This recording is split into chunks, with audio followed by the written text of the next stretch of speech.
Hello and all, welcome to another episode of MMA Vision Analysis. Prior to UFC 314's lightweight bout that put together Paddy the Baddy Pimblett versus Michael Chandler, we talked about the fight so much. We said that for Michael Chandler, this literally represents the last opportunity for you to get your UFC career that is back on track. Obviously, devastating loss for Michael Chandler and took a lot of damage in the process. We're going to talk about Chandler, his near future, inside of the octagon or outside of the octagon, if there's any future inside of the octagon. That's what we're here to talk about this episode.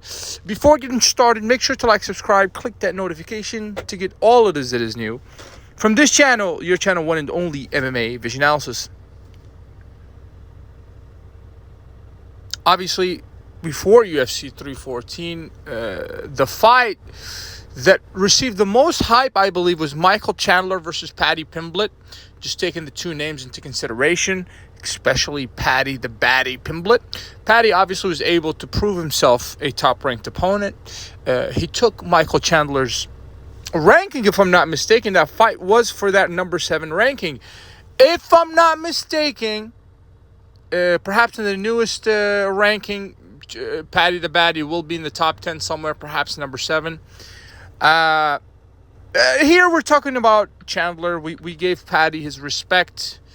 Everybody kind of gave Paddy his respect after that dominant performance against Michael Chandler, the toughest opponent thus far for Paddy Pimblett.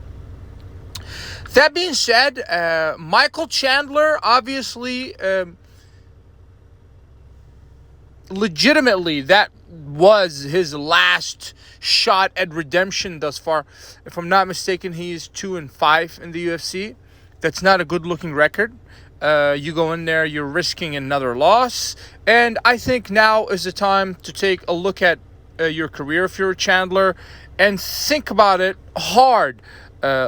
Where does Chandler go from here? What is the decision for Chandler? Obviously, in this moment, there is nothing in terms of update for Michael Chandler. There's nothing in regards to him giving up that fighting career, and perhaps it's time for us to see Chandler in some kind of perhaps commentary role in the UFC, analyst. I don't know, but I think enough is enough at this point. Seriously, especially the damage that he took against Paddy the Baddy Pimblett. That kind of damage is absolutely irreversible, number one. Number two, the guy's continuously, he's not just getting handed losses. No, I don't know how many times he broke his nose in the Paddy Pimblett fight.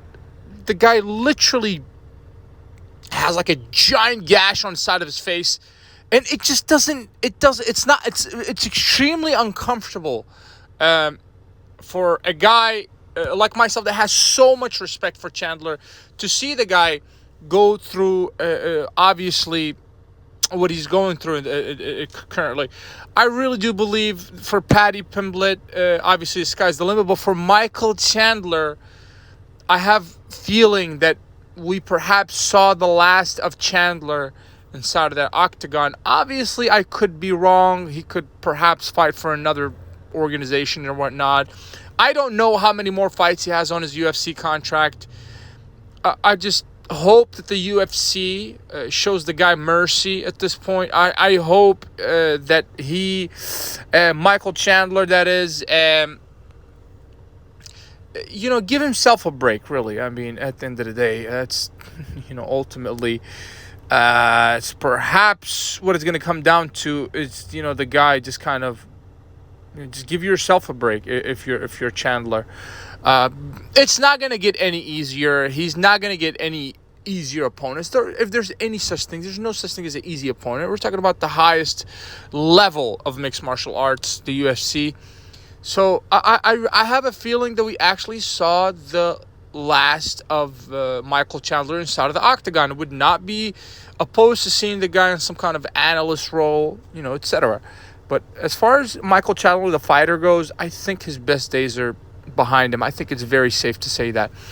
If you made it this far, appreciate you for sticking around. Please let me know what you think in the comments. Like, subscribe for more.